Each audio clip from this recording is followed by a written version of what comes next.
Bismillahirrahmanirrahim. Assalamualaikum warahmatullahi wabarakatuh.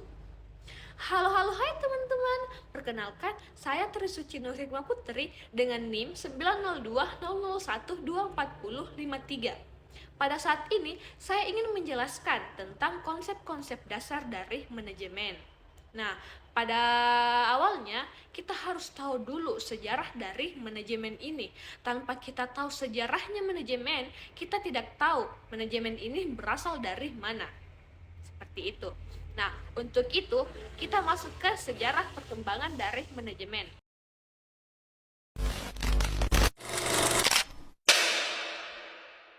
Nah, manajemen ini sudah diterapkan sejak zaman kuno, seperti pada pembangunan piramida di Mesir, tembok besar di Cina, dan Candi Borobudur di Indonesia pun termasuk loh dari manajemen. Namun, secara ilmu, manajemen baru berkembang pesat pada revolusi industri pada abad ke-18, ketika organisasi dan pabrik membutuhkan sistem kerja yang teratur. Nah, pada awal abad ke-20, tokoh seperti Frederick Taylor memperkenalkan manajemen ilmiah untuk meningkatkan efisiensi kerja. Lalu muncul lagi tokoh Henry Fayol menyusun prinsip-prinsip manajemen dan fungsi-fungsinya seperti perencanaan dan pengorganisasian.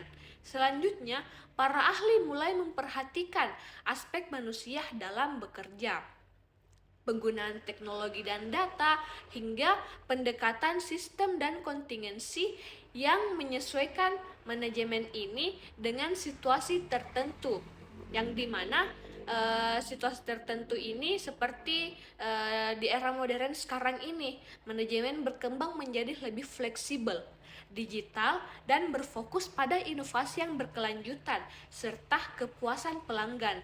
Nah, itu adalah sejarah dari manajemen ini. Selanjutnya, kita tahu apa sih pentingnya itu dari manajemen, apa pentingnya manajemen ini dari organisasi atau kehidupan sehari-hari kita. Sebelum kita masuk ke pentingnya manajemen, kita harus tahu apa sih manajemen itu. Nah, manajemen adalah seni dalam menyelesaikan sesuatu bersama orang lain, atau bisa juga melalui orang lain. Yang apa yang harus kita selesaikan? Yang harus kita selesaikan adalah pencapaian tujuan tertentu tergantung dari jenis organisasinya yang kita dapatkan. Nah, kita masuk ke pentingnya manajemen.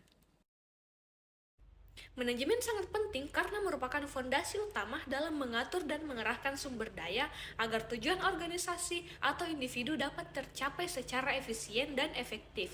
Adapun beberapa alasan mengapa manajemen itu sangat penting. Yang pertama yaitu menentukan arah dan tujuan. Manajemen membantu menentukan visi, misi, dan tujuan organisasi, lalu mengarahkan semua sumber daya untuk mencapainya. Yang kedua, mengoptimalkan penggunaan sumber daya. Dengan manajemen yang baik, sumber daya seperti waktu, tenaga kerja, uang, dan bahan dapat digunakan secara efisien dan tidak terbuang sia-sia.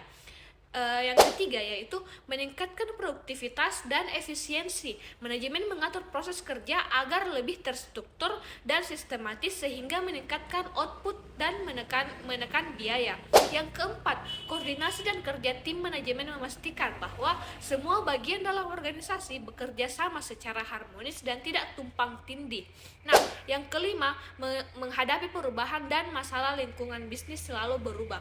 Manajemen membantu organisasi beradaptasi dan memecahkan masalah secara cepat dan tepat. Nah, yang keenam adalah pengambilan keputusan yang lebih baik. Manajemen menyediakan data, analisis, dan strategis untuk membantu pimpinan membuat keputusan yang logis dan terukur. Yang ketujuh, mengapa manajemen ini penting? Karena meningkatkan motivasi dan kepuasan karyawan. Manajemen yang baik menciptakan lingkungan kerja yang sehat, memberi arahan, penghargaan, dan dukungan kepada karyawan. Singkatnya, tanpa manajemen, tujuan tidak tercapai, sumber daya terbuang, dan organisasi kehilangan arah. Seperti itu. Nah, selanjutnya kita masuk ke fungsi-fungsi dari manajemen. Apa sih fungsi-fungsinya manajemen ini dalam organisasi? Nah, ini dia.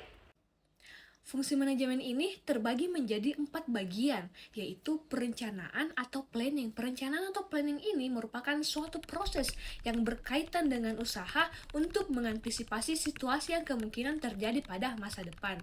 Nah, yang kedua, pengorganisasian atau organizing. Pengorganisasian ini merupakan kumpulan kegiatan yang dibutuhkan di dalam menentukan tugas, fungsi, dan susunannya pada organisasi. Nah, yang ketiga adalah penggerakan atau actuating. Penggerakan ini merupakan bisa menggerakkan seluruh anggota kelompok atau organisasi agar bersedia bekerja dengan sungguh-sungguh. Nah, yang terakhir, yang keempat, yaitu pengawasan atau controlling. Pengawasan atau controlling ini merupakan proses untuk menjamin bahwa tujuan-tujuan yang telah ditetapkan dalam sebuah organisasi dan menjamin dapat tercapai dengan baik. Seperti itu, teman-teman. Jadi, teman-teman, apakah sudah tahu apa itu fungsi manajemen ini? Nah, selanjutnya kita masuk lagi ke fungsi operasional dari manajemen. Ada lagi fungsi operasionalnya, teman-teman. Seperti itu. Nah, manajemen di sini juga mempunyai fungsi operasional. Di sini juga ada beberapa fungsi. Yang pertama itu ada manajemen sumber daya manusia.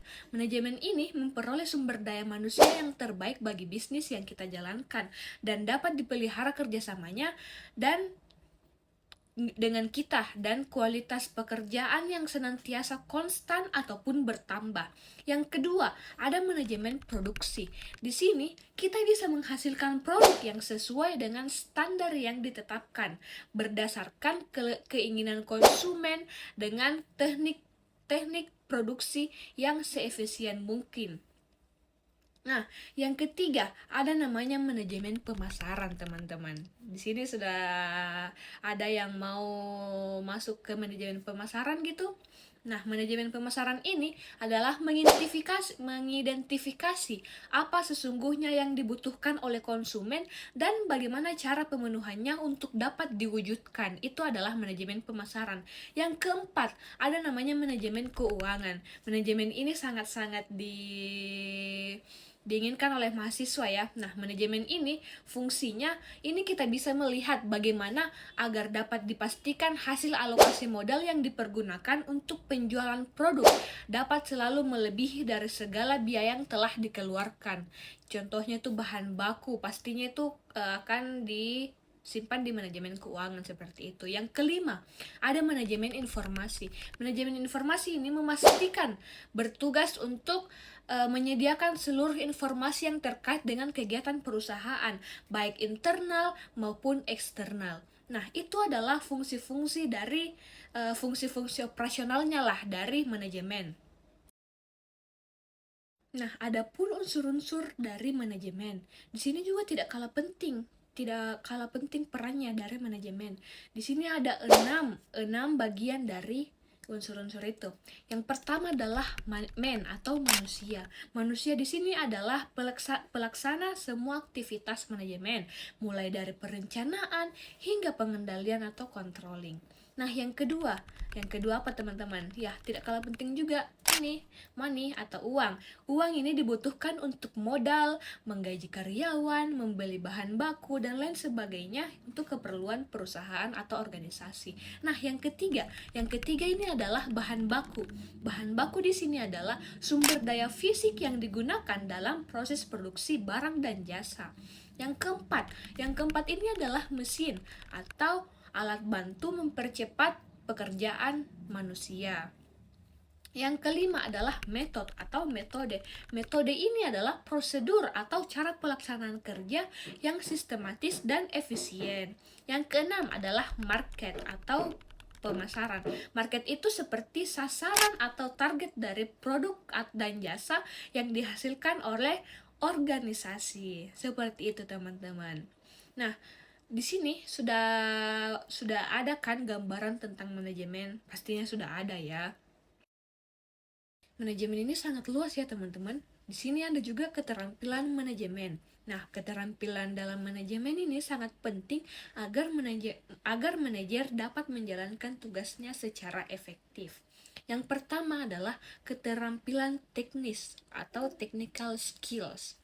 Di sini, kemampuan untuk menggunakan pengetahuan, metode, teknik, dan alat-alat khusus dalam bidang tertentu, contohnya itu seorang manajer IT, menguasai pemrograman seorang manajer keuangan seperti cara menyusun laporan keuangan, dan lain sebagainya. Nah, yang kedua, ada namanya keterampilan hubungan manusia atau bisa juga disebut human skills atau interpersonal skills. Di sini kemampuan untuk bekerja sama, memahami, memotivasi, dan berkomunikasi dengan orang lain secara efektif. Contohnya itu seperti memimpin tim dengan empati dan komunikasi yang baik dan mampu menyelesaikan konflik antar karyawan. Nah, keterampilan yang ketiga teman-teman ada namanya keterampilan konseptual atau conceptual skills. Di sini kemampuan untuk memahami keseluruhan organisasi dan bagaimana bagian-bagiannya saling berhubungan. Contoh seperti merancang strategi jangka panjang, menganalisis dampak suatu kebijakan terhadap seluruh organisasi. Seperti itu, teman-teman. Nah, di sini ada juga yang namanya tingkatan-tingkatan manajemen. Manajemen sangat luas ya teman-teman, kita rasa. Nah, tingkatan manajemen itu ada di slide berikutnya. Nah, adapun tingkatan-tingkatan manajemen, ada tingkatan atas, menengah, dan bawah. Manajemen tingkat atas adalah manajemen puncak atau top level manajemen, seperti direktur utama atau CEO, direktur eksekutif, dan dewan direksi. Tugasnya apa? Tugasnya itu menentukan visi misi dan tujuan jangka panjang organisasi, membuat keputusan yang strategis, dan bertanggung jawab atas keseluruhan kinerja organisasi. Contohnya, CEO membuat keputusan untuk memperluas pasar ke luar negeri. Nah, manajemen yang menengah, manajemen yang di tengah sekali. Manajemen menengah ini adalah seperti manajer divisi, manajer divisi, manajer cabang, dan kepala departemen. Tugasnya apa? Tugasnya apa ini yang menengah? Tugasnya itu menerjemahkan strategi dari manajemen puncak menjadi rencana kerja, mengkoordinasi dan mengawasi manajer tingkat bawah. Contohnya itu seperti manajer pemasaran membuat strategi promosi untuk wilayah tertentu. Nah, manajemen tingkat paling bawah itu namanya manajemen lini pertama atau lower, first line management. Kayak seperti supervisor, mandor, kepala seksi. Tugas utamanya apa? Tugasnya itu mengawasi pekerjaan operasional sehari-hari, membimbing dan memotivasi karyawan pelaksana. Contohnya itu, supervisor memastikan pekerja produksi mengikuti standar kualitas. Nah, materi yang terakhir yang ingin saya jelaskan kepada kalian, yang ingin saya bagikan pengetahuan saya kepada kalian, yaitu peran-peran manajer. Di sini juga tidak kalah penting peran-peran manajer itu bagaimana. Peran dari manajer. Nah, peran manajer dalam organisasi ini sangat penting untuk mencapai tujuan teman-teman. Nah, menurut Henry Mintzberg, peran manajer ini dibagi menjadi 3 kategori utama dengan 10 peran. Nah, ayo lo 10 peran. Nah, yang pertama itu peran interpersonal atau hubungan antar pribadi. Peran ini berhubungan dengan cara manajer berinteraksi dengan orang lain di dalam dan di luar organisasi. Nah, peran yang pertama itu adalah tokoh simbolik atau figurehead. Di sini, manajer menjalankan tugas seremonial dan simbolik seperti membuka rapat atau mewakili perusahaan. Nah, peran yang kedua dari interpersonal ini adalah peran dari pemimpin atau leader. Manajer di sini harus memotivasi, melatih, dan memberi arahan kepada karyawan. Peran yang ketiga ada peran penghubung atau liaison. Nah, manajer di sini membangun jaringan kerja dan hubungan luar seperti bertemu mitra bisnis dan lain sebagainya. Nah, kategori yang kedua ada namanya peran informasional atau pengelolaan informasi. Peran ini berkaitan dengan penerimaan, penyebaran, dan pengolahan informasi. Peran yang keempat adalah pemantau atau monitor. Peran ini mencari dan menerima informasi dari dalam dan di luar organisasi. Peran yang kelima adalah menyebar informasi atau penyebar informasi, bisa juga dibilang diseminator. Nah, manajer di sini menyampaikan informasi penting kepada tim atau bawahan. Yang keenam adalah juru bicara atau spokesperson. Manajer di sini mewakili organisasi untuk berbicara kepada pihak luar seperti media atau publik. Nah, kategori yang ketiga atau yang terakhir ada namanya peran pengambilan keputusan atau decisional chorus. Manajer di sini membuat keputusan penting untuk memengaruhi organisasi. Peran yang ketujuh adalah wirausahawan. Manajer di sini mencari peluang dan mengembangkan inovasi. Yang kedelapan, peran penangkal gangguan. Nah, di sini manajer di sini menyelesaikan konflik atau masalah mendadak yang mengganggu operasi. Yang kesembilan teman-teman, ada namanya pengalokasian sumber daya. Di sini manajer mengatur dan membagi sumber daya seperti waktu, uang, dan tenaga kerja. Yang terakhir, peran yang terakhir ada namanya perunding. Di sini melakukan negosiasi dengan pihak internal dan eksternal seperti karyawan atau mitra bisnis. Nah, di sini sudah ada yang mau jadi manajer dengan peran-perannya semua itu. Nah, jadi manajer itu tidak mudah teman-teman ya. Seperti itu. Oke, terima kasih. Nah, itu adalah materi yang bisa saya sampaikan, yang bisa saya kasihkan ke teman-teman untuk tentang konsep dasar dari manajemen ini. Nah, selanjutnya saya ingin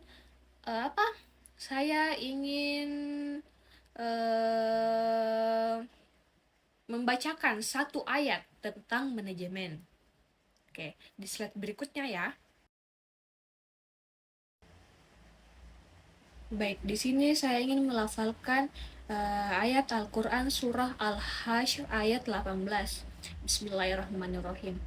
Ya ayyuhalladzina amanu taqullaha wal tanzur nafsum ma qaddamat liqad wattaqullaha innallaha khabirun bima ta'malun. Yang artinya, wahai orang-orang yang beriman, bertakwalah kepada Allah Subhanahu wa taala dan hendaklah setiap orang memperhatikan apa yang telah diperbuatnya untuk hari esok atau hari akhirat. Dan bertakwalah kepada Allah, sungguh Allah maha teliti terhadap apa yang kamu kerjakan. Keterkaitannya ayat ini dengan manajemen yaitu mengajarkan kepada manusia pentingnya kesadaran diri, perencanaan, evaluasi, serta pertanggungjawaban atas setiap perbuatan. Nilai-nilai ini sejalan dengan prinsip dasar manajemen modern, terutama manajemen yang berlandaskan etika dan nilai spiritual, seperti itu. Baik, wassalamualaikum warahmatullahi wabarakatuh. Bye teman-teman.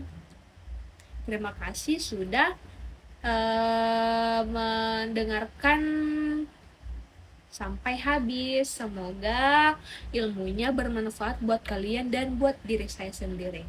Terima kasih. Wassalamualaikum warahmatullahi wabarakatuh.